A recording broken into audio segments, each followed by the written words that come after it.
What's going on, everyone? So today we are playing some Yellow Han, which has really become something that you can actually do, these double aspect sort of decks with the new set. And this one has been a lot of fun. So let's walk through it. Before I do, I have a TCG play link in the description down below. Everyone, if you use it, it does help me out as well as help you out. But we got to talk about Han, the old Han, and then the deck. Now, we're using Old Han, so for those of you that don't know, our action is to put a card from your hand into play as a resource and ready it, and then at the start of the next action phase, you defeat a resource you control. This guy flips for 6, and then does the same thing on the flip side in that you get to attack and then, put a card from your deck into play as a resource. So I guess not quite the same thing, but allows you to kind of just ramp temporarily and allows you to play some things kind of ahead of curve and really get a tempo advantage. Now with double yellow, we are fully committing to that tempo advantage and trying to end the game reasonably quickly while also disrupting our opponents, sort of like how boba yellow does it. So let's talk about a few of the cards that we got going that you might have seen in various iterations of yellow decks and also in boba yellow, for example. We got 3 copies of Greedo, gives us a nice 1-drop if we end up, kind of having this awkward phase where we have another play to make, but it's one less resource, and also just playing it on turn 1 isn't too bad regardless. We got ourselves, the Lothal Insurgent. We're pretty used to this, just a nice 3-powered unit. Also, oftentimes we're going to be playing multiple cards, and that can actually disrupt our opponent. Discarding the wrong card can be really, really devastating. We also have 3 copies of Spark Rebellion. It's going to go ahead and really mess up our opponent on key turns, like the Cutting turn, or Crate Dragon turn, or Maul turn, or Darth Vader turn, or whatever it is. Still, the 3 copies of Ezra and Millennium Falcon get us a little bit of value, a little aggressive curve. Same with Rogue Operative. Here's where it kind of overlaps with Boba. We have 3 copies of Bodhi, 3 copies of Cunning, and 3 copies of Cantina Bouncer. These are all, the kind of tempo plays.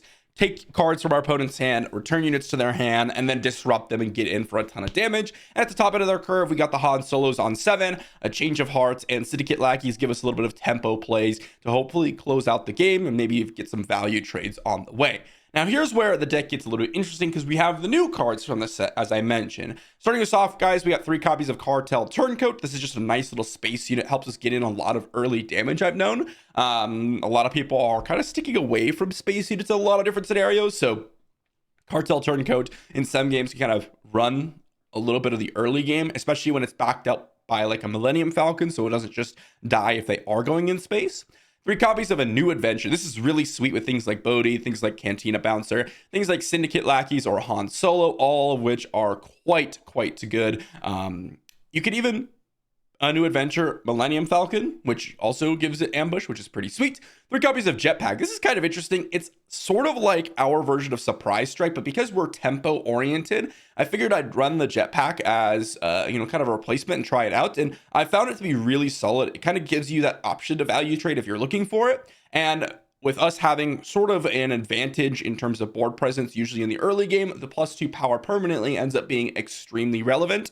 And then we start getting into kind of the later plays, and this is where it gets a lot more exciting. We have 1 copy of DJ. This is something that I decided to try out today alongside one other card, as I've not been extremely impressed, but he can come down and really disrupt your opponent if they're trying to get to a key resource value, such as like they're on, turn 6 or whatever, and they're trying to get some 7 drop down, and then you steal something, and then they can't. That could be pretty relevant. Then we have 3 copies of Kira, 1 copy of Tobias Beckett as our 4 drops. This thing allows us to kind of disrupt our opponent's hand. You see a play, you make it cost 3 more, like their Overwhelming Barrage, their Maul, their Crate Dragon, whatever it is that you want to target, and then they kind of have to deal with this. And it's a 4 resource 3/5. It's not like extremely oppressive, but it is reasonably tanky, as a 4/5 is kind of the desired stat. So 1 less power, but still a good amount of toughness, and usually ends up trading with things if they end up trying to go for Kira anyways. The Tobias Beckett works really well with Cunning. You essentially get to have the exhaust factor of Cunning and then also get the pump or discard or bounce or whatever you're looking for. And at the very end of our curve, we have 2 copies of Final Showdown to potentially try to finish out the game on a single turn.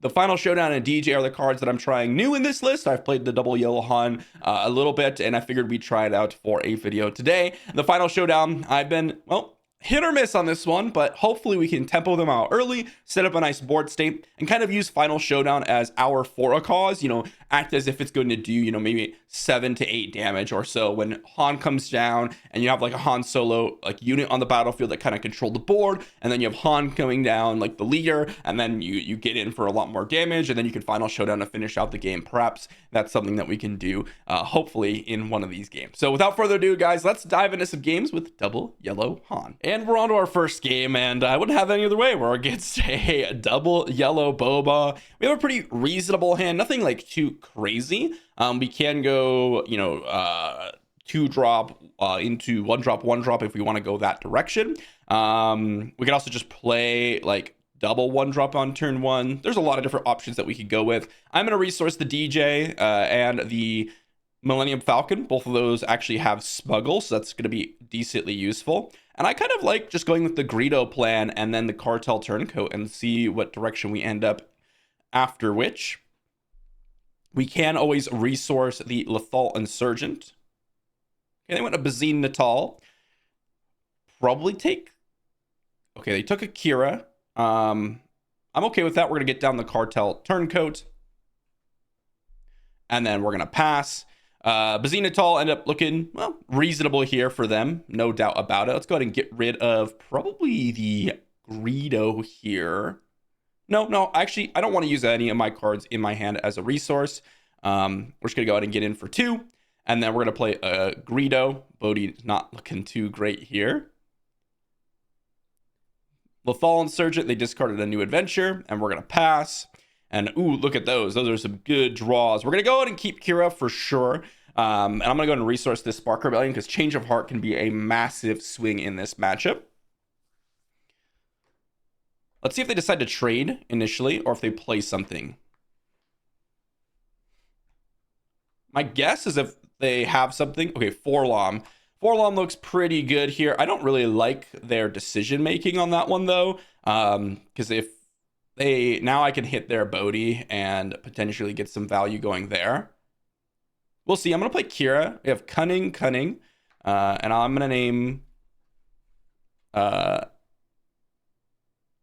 I want to name Cunning or Cantina Bouncer?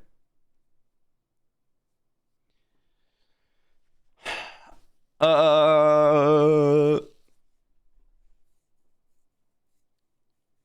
going to name Cantina Bouncer. The reason why is if we hit a non-unit card... Okay, we didn't. So that was a little unlucky. But I was going to say, if we hit a non-unit card here, then we are able to go ahead and kill both of them. There's a pretty good chance that we can do that, but we ended up getting, not like super unlucky, but we did end up getting unlucky there. They're going to go ahead and hit my Kira. That seems a little bit odd. Oh, they have another Forlom, so they instantly drew the Forlom. Okay. Let's go ahead and put the Syndicate Lackeys as a resource so that we can smuggle out a Millennium Falcon. Flip. So they're Cunning now. Yeah, they make us discard. That's fine. It's weird. That's a weird use of Cunning. Just exhausting one unit, and I guess they thought we were gonna have a 7 resource play, but yeah, that was a really weird use of Cunning. Oh, they have a Zuckuss too. Okay, we're gonna go ahead and Change of Heart the Forlom. And if they want to kill it with Boba Fett, that's fine with me. We're going to attack with Cartel Turncoat. Hit for 5 and then trade with their Zuckuss. It was a very weird cutting. I'm still a little bit shocked by that one. Jetpack could go into the resource pile and we could play Rogue Operative if we wanted to. I think that's fine. Cunning. Gonna go to make me discard. Sounds good, opponent. Let's go ahead and just play out a DJ. And I'll steal one of their resources. What did I get? A Boba Fett? Sure. They're playing a much more controlling game with this Cunning here. I don't think it's very good for them to be doing so. Here we're going to go ahead and exhaust plus give plus 4 plus O. Probably to our um, Cartel Turncoat, just so that we split up the damage here. But then playing this more like controlling, let's use all of our cunnings to try to make you discard and such, is really weak. Really, really weak for them. And then playing a Waylay here, also not strong at all. Like, we're going to get in so much damage. So we get to go Millennium Falcon, hit for 3, and then pass. And I do want to pay 1, and we can go ahead and exhaust the Boba Fett that we picked up. We don't need to resource anything here. Really weird use of cunning. Really weird use of cunning here for them, I would say. Discarding a card, like, I have so many things in Smuggle is a huge thing now. I draw 2 cards a turn. If they just got in some additional damage, I think they could have done a lot more damage to me. Or what they could have done is try to bounce some stuff so that I'm less ahead on resources.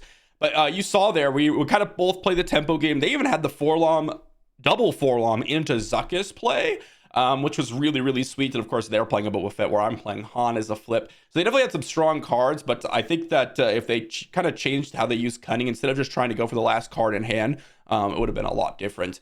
That's sort of the thing that, for those of you that play Magic, you might be like, oh, well, isn't getting the last card in your hand really good? Yeah, in Magic it is. In this game, it's a lot weaker because you're drawing 2 cards a turn, especially when I'm already on 6 resources, right? Anyways, that's going to be it.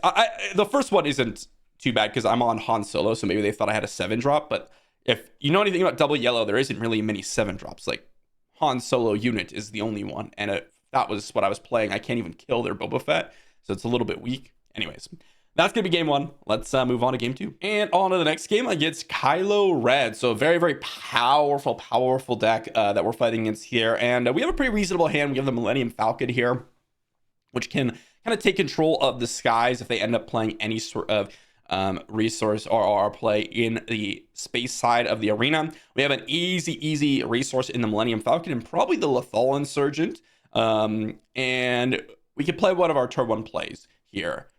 They're playing a Reckless Gunslinger, which makes me actually want to go with the Bodhi Rook. And I'm going to go ahead and use the Cantina Bouncer as a resource. And of course, this allows us to see what they're going to go with here. We're going to play a Bodhi Rook, and look at that. We hit a Fallen Lightsaber. Kylo Red does play Fallen Lightsaber. They play Chaos of War. They play a couple cards like that. So I figured going with Bodhi on turn 1 would have been kind of the exciting play to make. And here, I'm actually going to resource the Millennium Falcon, and we can go ahead and destroy a Millennium Falcon here, because I want to resource these Syndicate Lackeys here. Okay, they're going to discard a card just to get a pump here, so they've essentially 2-for-1 themselves here. Not too scared of that. They're going to claim initiative. Wow. Okay, we're going to play Akira. We see Saw Gerrera hunting Nexu. I will name Saw Gerrera, and now that costs 3 more, and then we're going to pass. So what this allows us to do essentially is really just make their hand unplayable, and them trading 2-for-1 is really good. We are a tempo deck, don't get me wrong, and we are also trading kind of 2-for-1 on a lot of our resources, right? Like we have to play a card in order for what's it called? We need to like play or use a card as a resource in order to play our card. So we are kind of trading 2-for-1, but we're probably going to have a little bit of a stronger top end, especially since I know what these lists are typically running. Let's go ahead and see if they're discarding a card to the hunting Nexu. Okay, that's fine. They're going to claim initiative. Yeah, they wasted a card in their hand, essentially. So they have a Saw Gerrera in hand, potentially, if they decided to keep it. And I will ambush and kill their guy. I don't really see a reason not to.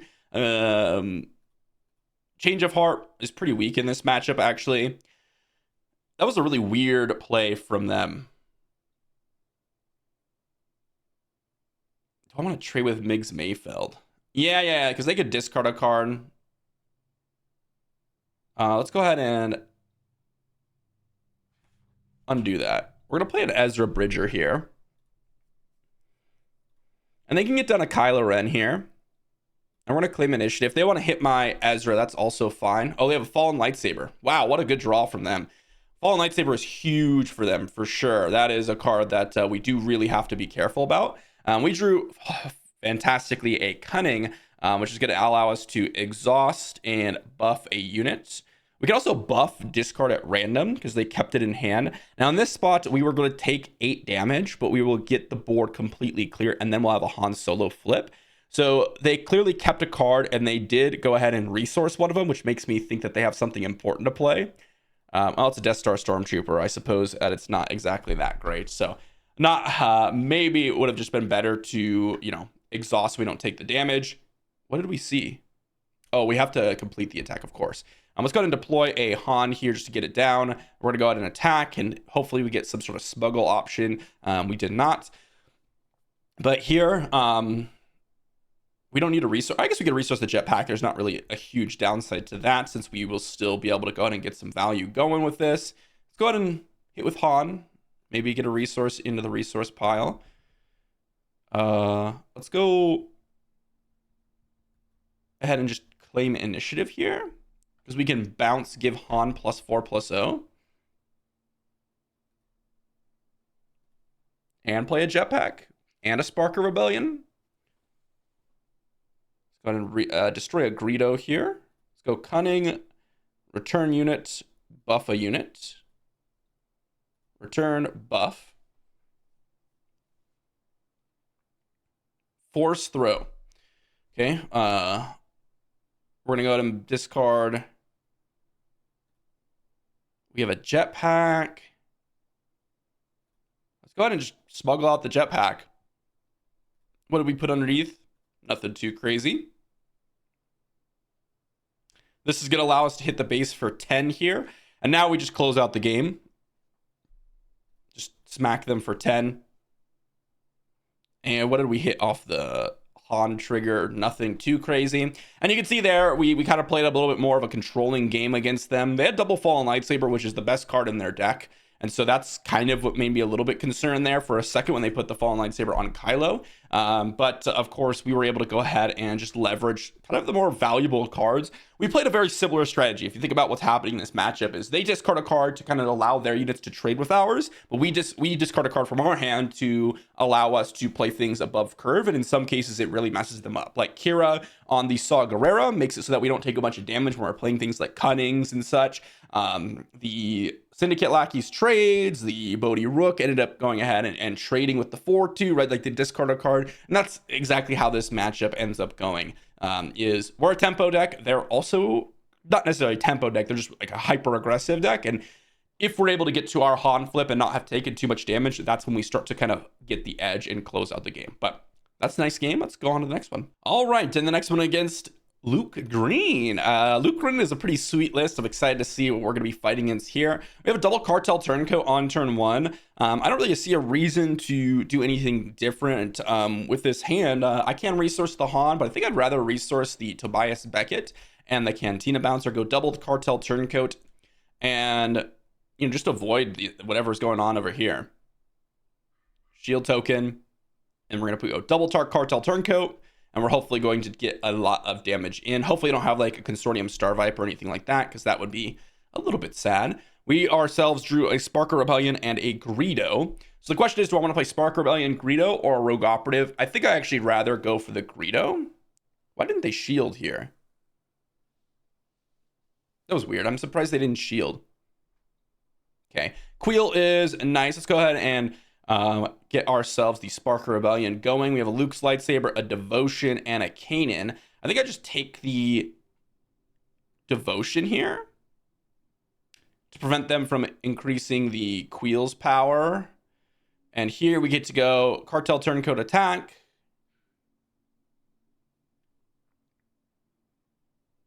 They did shield up the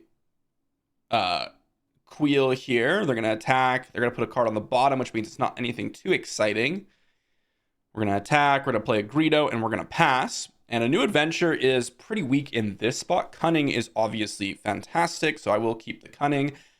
And we will discard a card. We hit a Han Solo, so nothing too exciting. But we get to go Cunning, buff up our Cartel Turncoat, and return the Queel to their hand. So then we get to get in for 8 damage here. And next turn, we can go the Han turn, where we, do some crazy nonsense and end up getting a bunch of resources down and kill off our deploy our Han, which is going to be pretty nice. Here's a Millennium Falcon and a Greedo. Nothing too crazy. We're just going to go ahead and flip Han this turn, almost guaranteed. And we've done a lot of damage to their base, so that's pretty sweet. Cunning was a great draw that last turn. They are going to attack with Kanan. We're going to go on a resource here. And we're going to see what they decide to do. Attacking with Kanan's obviously quite good. Let's go ahead and attack their base for 2. Lots of restoring over there. Lots of restoring, right? Wheel. And then we're going to flip Han, attack them for 4. And play our Han, ambush the Kanan. And then pass. And we're going to have to get rid of a resource here. Probably the Bodhi.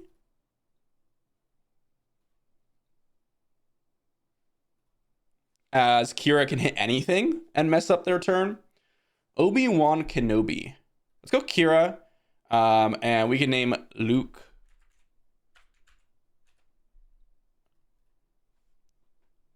And then we're going to see what they end up doing here. Obviously, we could just hit their Obi-Wan and kill it, right? With our Han.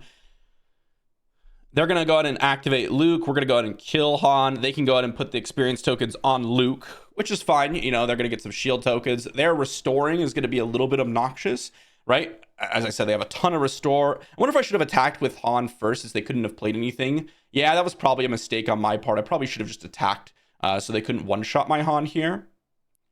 I'm going to get a shield on the Sundari Peacekeeper. Let's go ahead and attack for 2. Let's see what they decide to hit here. Let's go ahead and attack for 2. And claim initiative here.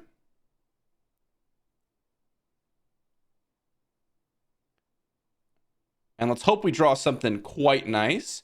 Spark of Rebellion and Cartel Turncoat. Nothing too crazy here. So if they kill, we attack. I think we have to attack first.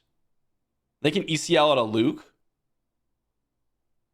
which kills the Cartel Turncoat. Oh, Razor Crest. Even worse for us.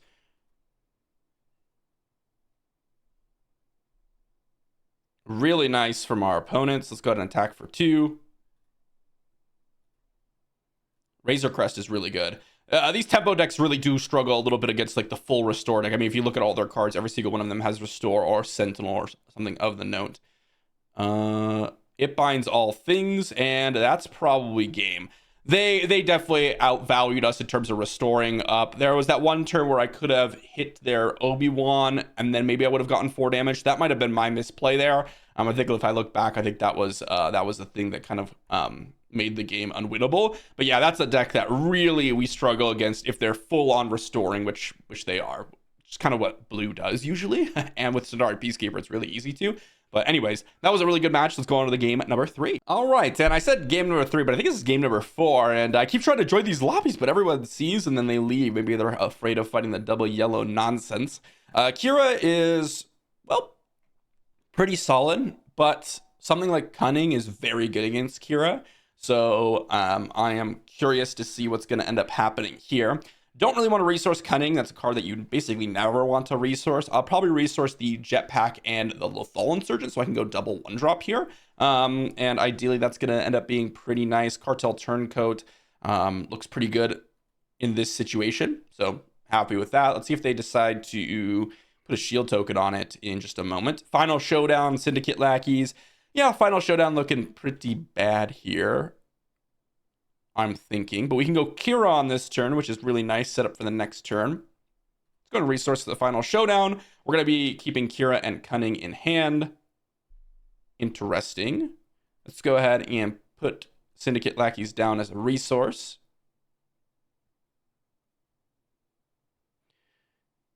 Let's see if they decide to put a shield token on the Pike Sentinel. They do. So now we can go Cunning if we would like and just bounce this, get in for 4. I think I actually like that. We're going to return unit and buff. Bounce, buff. And then just get in for 9 damage. really like that play. Just because they went all in on the Sentinel. I could have traded, but I'm definitely more aggressive than them. And I think that we could just leverage that fact. See if they decide to hit my Cartel Turncoat in this spot. I think there's definitely some options to doing that. Or definitely some, you know, pathways where that's actually pretty good. Nothing that they could do. They have to just resource here or take initiative. And we'll pass. And we drew another Cartel Turncoat and a Tobias Beckett. So we can decide whether one of these 4-drops we want to play is the correct one. And we get to go ahead and resource a Cartel Turncoat. The jetpack in the resource pile is going to be quite nice. So that is something that we have to keep in mind. Jetpack on like a Han Solo, also very, very sweet. See if they decide to go with the Pike Sentinel yet again. Let's go ahead and resource this Cartel Turncoat and defeat a Syndicate Lackeys. I suppose I should probably defeat the Cartel Turncoat just in case I don't give away too much information, but that is okay. I can go Tobias Beckett here or Kira. I think I'd rather go Kira. And we have Black Sun Starfighter, Maul, Vigilance, Gideon. So I'm going to name Gideon so that they don't have a great next turn play. The fact that they have Vigilance is a little bit scary to me.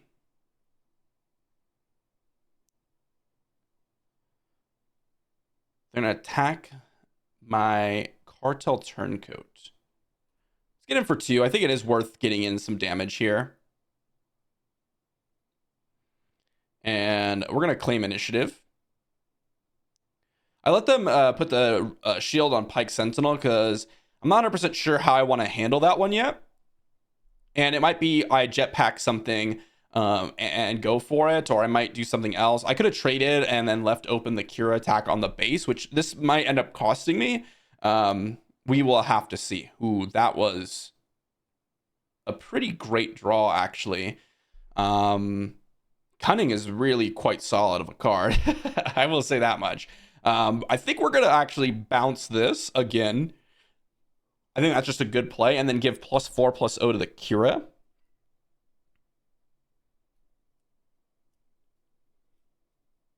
And then that's going to get us in for 7 if we're able to hit them. And they can't play Gideon unless they want to pay 8 for it. They have Vigilance next turn, so that's something that we have to keep in mind. And if we don't have any good targets for it, then that could be nice. We're going to buff and return. So return this, buff the Kira.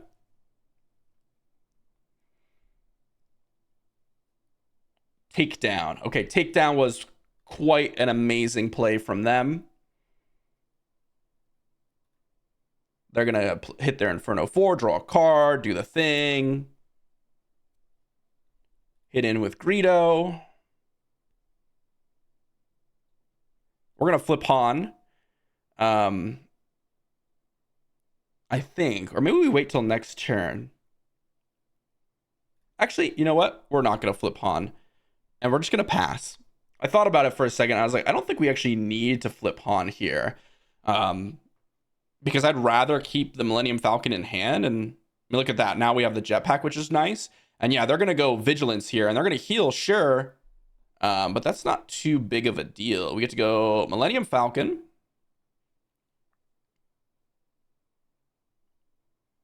And get in for 3 here. And then we have a jetpack. We're going to hit in for 3.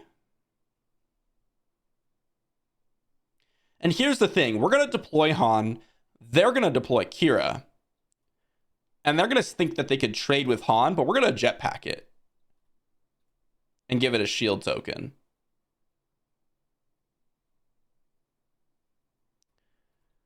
And we're going to hit them for 6. And now we're going to pass. And we will pay 1 to keep the Millennium Falcon going. And we will not resource, but we will destroy the one that we already exhausted. They have ECL, they have Gideon, they have Mauls.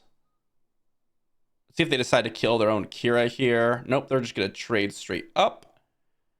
Let's go ahead and attack for 3. And now they have to take initiative. Oh.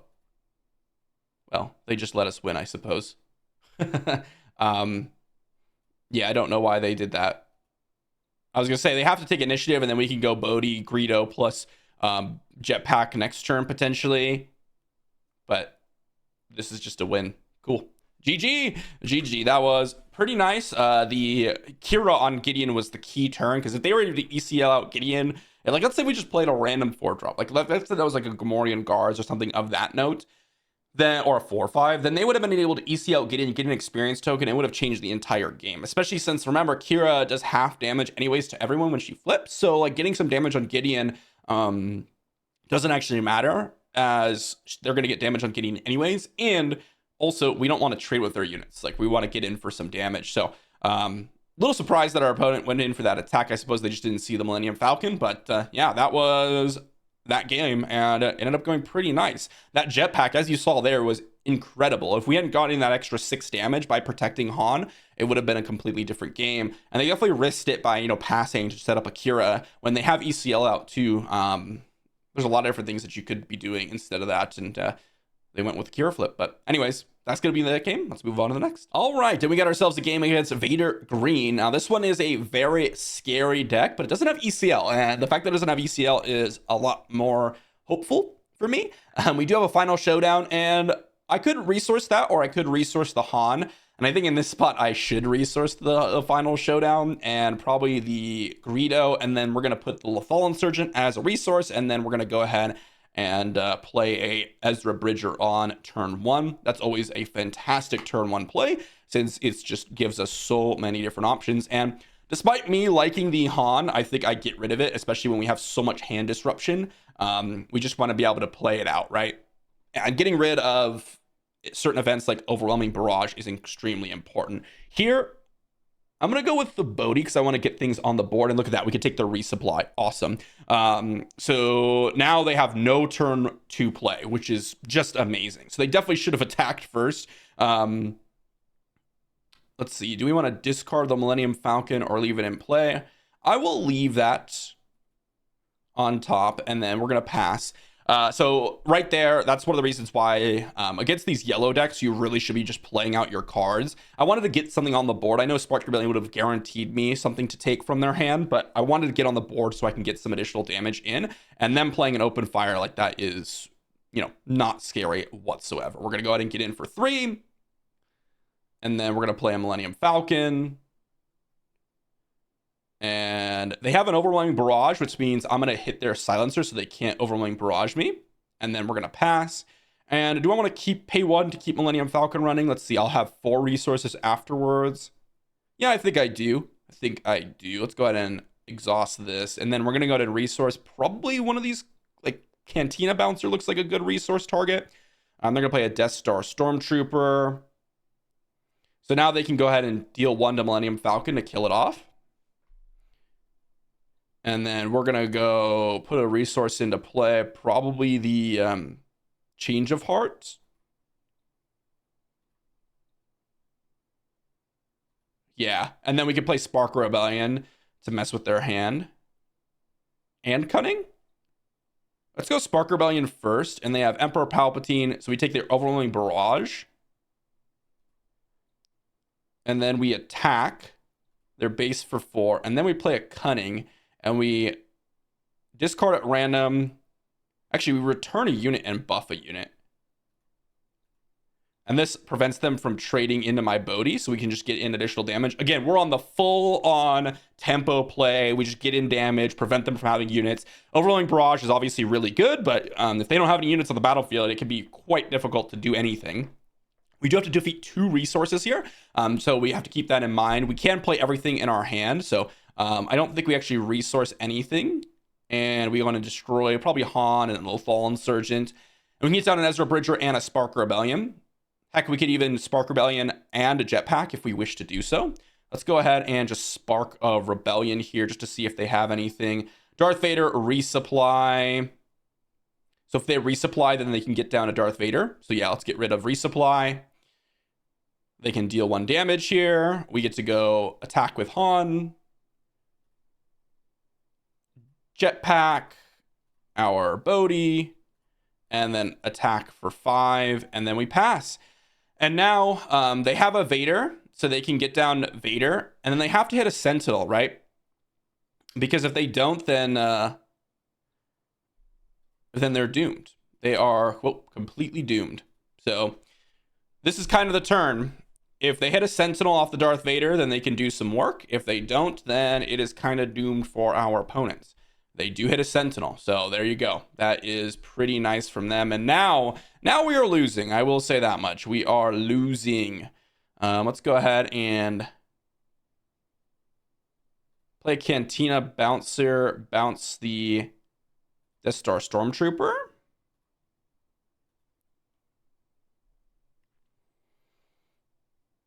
They're going to deploy. We get to go ahead and kill their Phase 3 Dark Trooper. They have to hit the Cantina Bouncer. And now we need to find something like a space unit, like a Millennium Falcon would be great. But yeah, they had to, we could have taken the Darth Vader, but then they have Emperor Palpatine. So that kind of does the same thing. But now we have an initiative. We have options. We didn't draw a space unit, which is a little bit unfortunate. We have options, as I said. Going forward. What do we take? Second copy of Overwhelming Barrage. Okay. They're going to have to keep clearing out these units. Probably attack it with their Leader Vader. Or they could play an Emperor Palpatine. This game is quickly slipping out of our hands. I'll say that much. Okay. They dealt some damage. They're prepping for an Emperor Palpatine. We are losing. We need to draw like a Millennium Falcon here and now. We didn't draw too many space units, so that was one of the big downsides. We needed I guess we was this a smuggle card? Yeah, that was the smuggle card. We smuggled in a Millennium Falcon. But yeah, we need some sort of, a lot of hand disruption, but we need some sort of like Millennium Falcon is what we're really looking for. Okay, there's a Millennium Falcon and a Cartel Turncoat. Okay. Let's go Cartel Turncoat.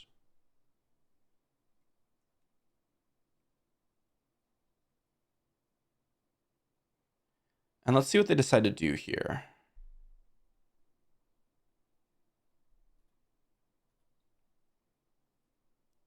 If they play Emperor Palpatine, it costs 8. But they will be able to kill...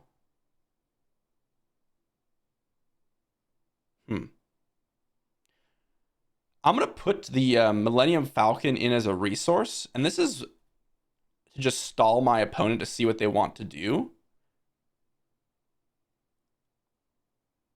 But I could smuggle it out. It's a little bit of a funny little trick here.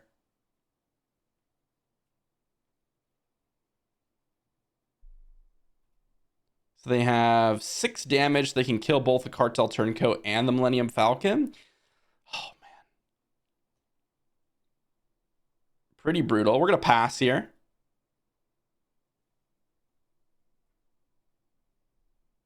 Could claim initiative, but...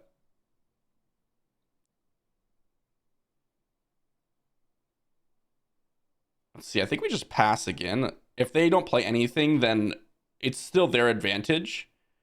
Ah.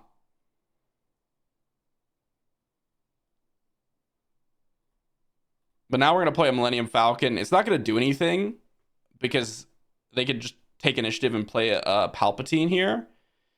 But at least they don't like wipe our board on their turn, so they have to use all their resources the following turn.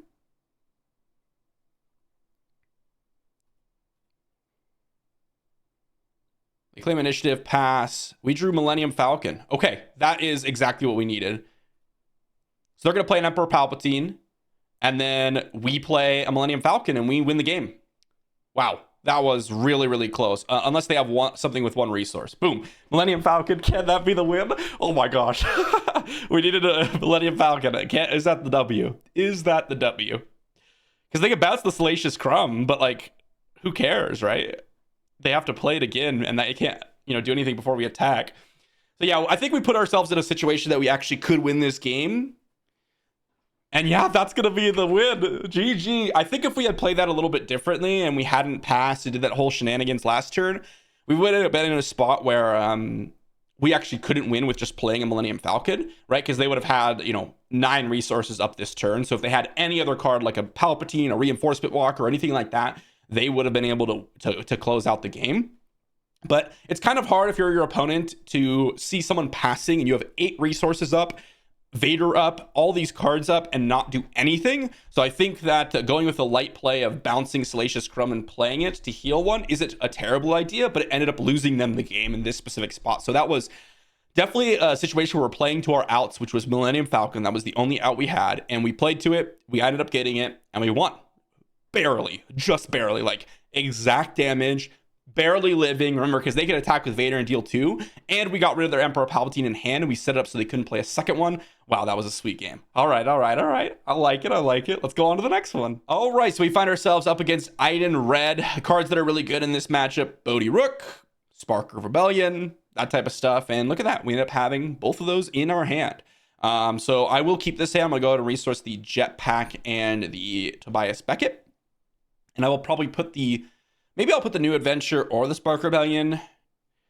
You know, Spark Rebellion is essentially just, or a New Adventure is essentially just Spark Rebellion with Bodhi Rook. So I think I'm just going to go ahead and probably put Spark Rebellion as a resource with Han action so that I can play a turn 1 Bodhi and kind of set up for the next turn. See if they just claim initiative here. Inferno 4 is something that I really do like to see here, as that means that they have less cards in hand to potentially remove my Bodhi, which can be kind of nice. Let's go ahead and get rid of that New Adventure. We're going to play a Bodhi, and we're going to be off to the races. Iden Red can be a little bit controlling, or at least the old Iden Reds were. Search Your Feelings. They also have Del Miko and Tai Advanced. Okay, so they're a much more aggressive version. It's a little bit surprising, to be honest. Del Miko, huh? Yeah, Del Miko is pretty good. Each event costs 1 more. Yeah, pretty relevant, We're going to have to defeat a resource here and probably resource the Syndicate lackeys. Because we want Spark of Rebellion for their turn 6, just in case they happen to have Vigilance. See what they draw. Of course, my guess is that they're just going to play out the Del Miko. The Client. That is a good draw. That is a very good draw for them. That can potentially heal like a million damage for them. So I'm a little bit worried about that for sure. Play a Rogue Operative. And we're going to pass. A New Adventure is actually really interesting with the Client, because what happens is they put a bounty and then we bounce it, or flicker it is what it's called. We return it to our hand and play it again. So we get the re-trigger whatever when played, and we get to get rid of that bounty. So that could be potentially really, really powerful. But the Client is very, very scary, no doubt. I think we just go ahead and resource a Jetpack, gives us a little bit of extra fuel later on in the game. If they decide to go with the bounty here on like Bodhi, then there's a very good chance that I will put a Jetpack on it, right? That could be a consideration. It really depends on what we think they have. If they have like a takedown or something like that, then it could be bad for us because we lose our Jetpack and everything. If they have like open fire, it could be really good for us, right? So Cunning could be pretty good. We could bounce the Client. +4/+0. We could also make them discard, although I don't really like the discard option. Again, I want to get it. I want to have +4/+0 be one of the options for sure.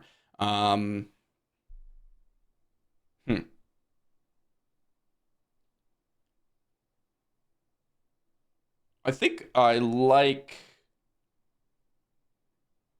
Cunning here. +4/+0 return. Just try to get as much damage as possible. If they had a removal card, there's a good chance they would have already used it with the bounty on the Client.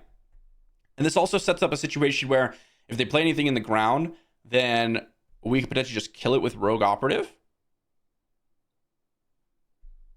Nemo Outpost Sentinels. Yeah. I mean, they played a card, but do we want to? Yeah, I think it's worth actually just going ahead and killing it.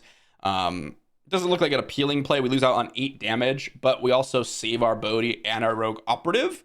Well, in this case, Bodhi. So we would have essentially got in additional 3 damage potentially, but we lose out on 5, but we keep the board in our kind of arena, which is nice. Spark Rebellion looks really good here because we can go Spark Rebellion plus Cunning in the same round. right? With resourcing Ezra, then get Han going. That could be pretty strong. I definitely want to start off with Spark of Rebellion. Really depends on what they play, of course. They play a client. Okay, let's go with Spark Rebellion. Let's see what they have. They have Del Meeko, System Patrol Craft, TIE Advanced. Okay, none of these cards are exceptionally relevant. We'll take the Del Meeko, I suppose. It's got Restore, and it makes her cunning a little bit worse. But in this spot, they don't have anything, right? They can't heal with Iden. And what we can do is just resource the Ezra, activate Haunt, get in for 1,000,000 damage, and bounce their client again, right? So they can't take out any of our units, which is going to be really useful. So I like the tempo actions here. It's not really that hard from our opponent. They don't have anything to play. So we're going to go ahead and Cunning, buff unit, bounce. So let's go ahead and bounce and buff. Let's go ahead and flip Han. Let's attack, attack, attack. Get in for 1,000,000 damage, and then pass. Pretty straightforward, pretty straightforward. Here, we're going to get ahead and resource this Greedo, because we have Spark Rebellion plus the jetpacks. So jetpacks get in an extra 2 damage on any of our units, and they have a lot to deal with. They have a Vigilance here, then they can have a chance to win, potentially, because they could heal up, and then they flip Iden, and they get another hit in, so that could be pretty obnoxious, no doubt. If they have a Vigilance, they should probably kill the Rogue Operative. But let's just hope that they don't have it, right? Let's just hope that they don't have it. There isn't really anything we could have done to play around a Vigilance. They had to have drawn it in the last 2 cards. Devotion, huh? Okay, let's just go ahead and Spark of Rebellion here. Get rid of probably the client. I guess Snowtrooper Lieutenant. Let's go ahead and get rid of the client. Now, if they deploy Iden, we can just straight up trade with it with Rogue Operative. Devotion's pretty nice here, though, for sure. Okay, they're going to get in for some damage here. I like it. I respect that. We're going to go ahead and attack their base for 3.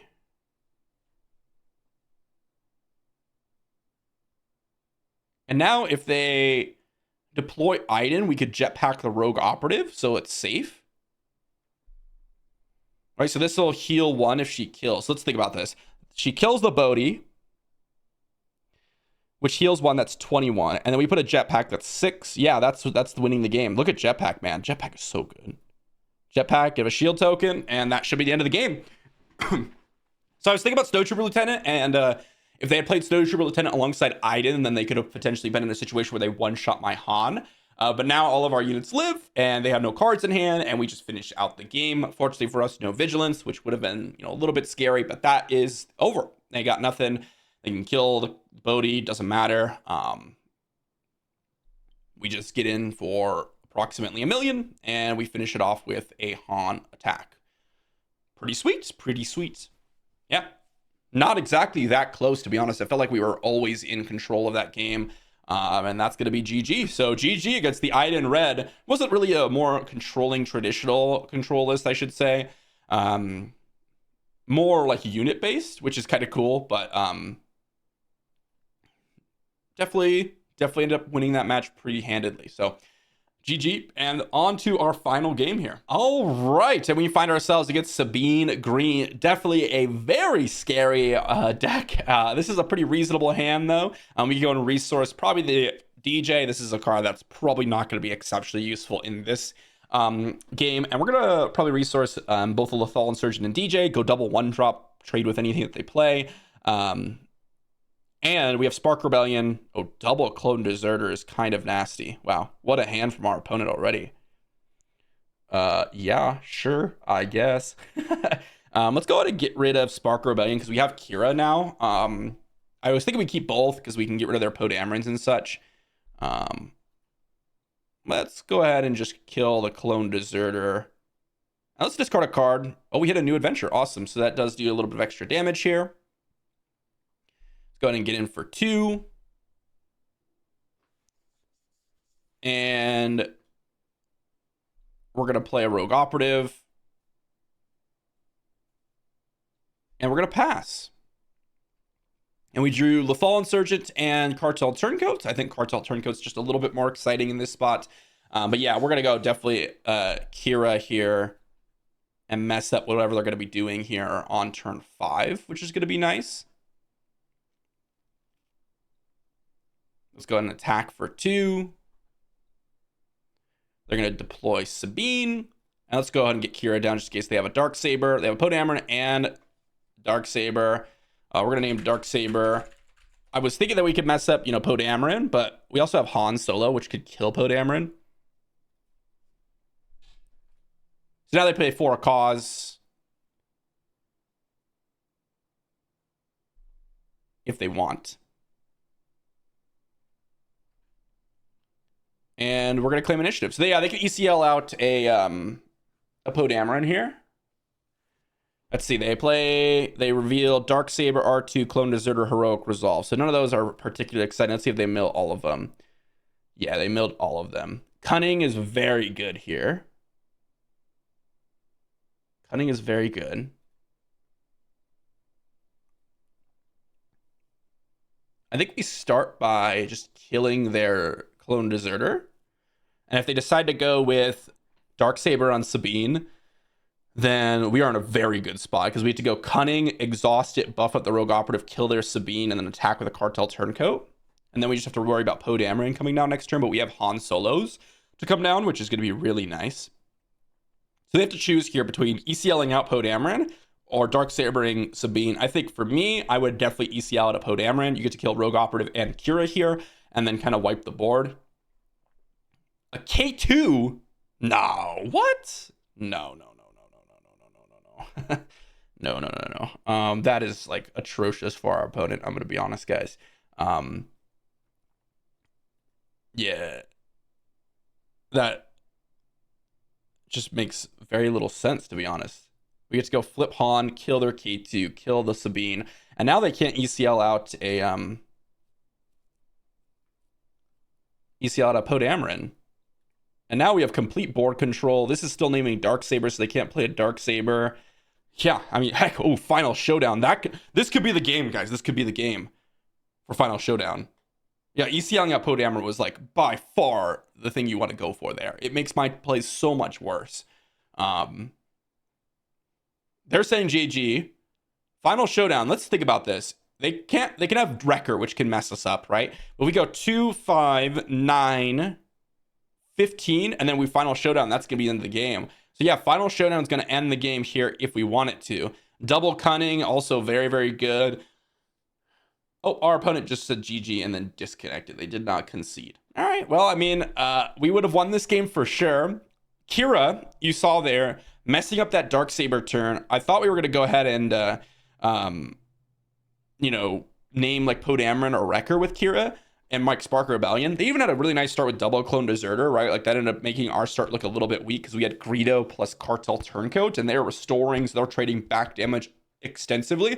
But that Kira is what won us the game. If they were able to go Darksaber there and we played, I don't know, like Gamorrean Guards or something like that, they would have absolutely wrecked us, right? Because they would have hit in for 6 and then our Han Solo couldn't have killed their Sabine. We would have just been absolutely decimated that game. Yes, we could have like Cunning and done some nasty with, exhausting units and stuff, but it would have been so much weaker because then they would just ECL at Podameron and such. I think they definitely should have ECL'd at Podameron. But they didn't. And we ended up in a situation where we just kind of crushed them. Like, yeah, 21 damage on our base, but that's like very typical for Sabine. That's not really that shocking. The fact that we have this board presence and we're on turn 4 is really, really, or at the end of turn 4 is really, really impressive for Han. The double yellow Han, guys, I mean, look at our hand. It's so stacked too. We got a Change of Heart, we got a Cunning, we had a Final Showdown. Anyways, that's game. Let's go ahead and talk about the deck to finish it off. All right, so what did we learn from Yellow Han? We ended up performing really well today, and I think we lost of the recorded games, one of the 1, 2, 3, 4, 5, 6, 7 games that we played, and I believe we lost against the Luke Green, was it? The Luke Green with all the restores. We were really close to finishing out the game, and I think we could have won if I hadn't made a mistake with how I attacked with Han. I think I should have attacked with Han on Obi-Wan before they deployed Luke, which would have made it so that they couldn't one-shot my Han. and that would have changed things, I think, a little bit. But overall, that game was pretty close, and we didn't feel like we were like completely losing that game, even in a deck that was completely, revolving around restore on their side of things. Every other game felt pretty convincing, I would say, except for the Vader green game. That one was a really close one, and we ended up pulling out the W with the Millennium Falcon. The deck's really strong, guys. You get to play the same shell as Boba does, but maybe even a little bit more tempo oriented, because Boba, you get to, leverage additional resources and play a bunch of cards. Han, you're trying to accelerate that game plan by getting down, Cunnings earlier, or getting down a Han Solo, or getting down, Cantina Bouncer early. Some of the new cards from the new sets that we ended up finding were excellent. Kira, the absolute star of the show today. There were so many matches where we would name something and it felt like they were doing nothing, and we completely messed them up. Jetpack as well. Oh my gosh, Jetpack was amazing. I played a little bit with this card already, and again, if those situations where we could have surprise striked, yeah, in some cases it would have been nice. Like Surprise Strike also would have gotten it done. As I said, I'm playing it in place of Surprise Strike. But here's the thing, it comes from the resource pile. And when you're looking at Han and you're putting all your cards into your resource pile with the action, you end up with a really low hand size. So there's a lot of times where if that was a Surprise Strike, we could not have done that because we would have had to keep it in hand if we wanted to go with that play. And the fact that it gives a shield token is why I compare it to Surprise Strike, because normally you're like, oh, well, Surprise Strikes allows you to attack immediately, so you get in the damage. But Jetpack, because it gives a shield token, it does something similar, right? Where you guarantee that unit survives so that it can get +2 damage in. And in some cases, because it comes from the smuggle pile, it completely changes the whole format of the game. DJ, pretty weak in every game. Guys, like every single time I saw DJ, I was like, okay, maybe this does something, maybe it won't, but it looks pretty weak. And even the time that we played it, I didn't feel like we were playing something amazing. Like, yeah, if we had 7 resources in a game, I think we could have played something a little bit better. Like, if that DJ was a third copy of Change of Heart or a third copy of Han Solo, I think in a lot of situations, I would have rather had those cards. In our top end, guys, we never really got to see Final Showdown, but that's mainly because we were kind of winning the game before Final Showdown was really relevant. And even when we could have played Final Showdown, it felt like a win more card. That's exactly what it feels like. Overall, as I said, the new cards that I was trying out today were DJ and Final Showdown because I've played a lot of Yellow Han in testing for this video. And I figured, you know what, I'll stick with the core cards and cards that I really liked already. And then we'll try something new. And to be honest, Final Showdown and DJ disappointed, right? Like that last game, yeah, we could have Final Showdown, but we also could have just killed their units with Han and attacked for a lot of damage and then played a bunch of cunnings, right? Like we didn't need to Final Showdown is my point. If that card was like any other additional copy, like if that was, a Surprise Strike Heck or another Change of Heart or a Syndicate Lackeys, like all those cards would have been pretty good as well. And it wouldn't have really changed the overall game, I would say. Definitely Kira was the star of the show of the new cards. Cartel Turncoat also definitely a strong contender. We saw a new adventure, I think, once, but it didn't really do anything too crazy. A new adventure really does work well with like Bodhi Rook or Millennium Falcon. Those cards can kind of just get you some extra damage. Same with Cantina Bouncer or even Syndicate Lackeys. Those are really nice. We didn't see it on a Millennium Falcon or anything. And of course, guys, Cunning is the reason why you play double yellow, and it showed its stuff this video. I mean, Cunning definitely won us some games for sure, no doubt about it. But it was nice to see what some of the new cards pop off in Jetpack and Kira. So let me know what you think about double yellow Han. I know some people are playing double yellow Boba still and loving that. I think that the double yellow Cunning lists are really exceptional, especially when you're fighting against all these mid-range lists. That's where it really has its strength. When you saw against that Vader green, like if they had gone resupply turn 2, we would have lost. There isn't even there's not even a chance that we would have won that game. If they had resupplied on turn 2. But the fact that we were able to Bodhi Rook on turn 1 and turn 2 and take their resupply was insane. And that's kind of what the tempo list does. It's all about hand disruption, kind of stalling out your opponent and then chipping in for damage until you get these big swings with Cunning, Han flips, and things like that. And that's what we did. So hopefully you enjoyed, and I will see you all for the next video.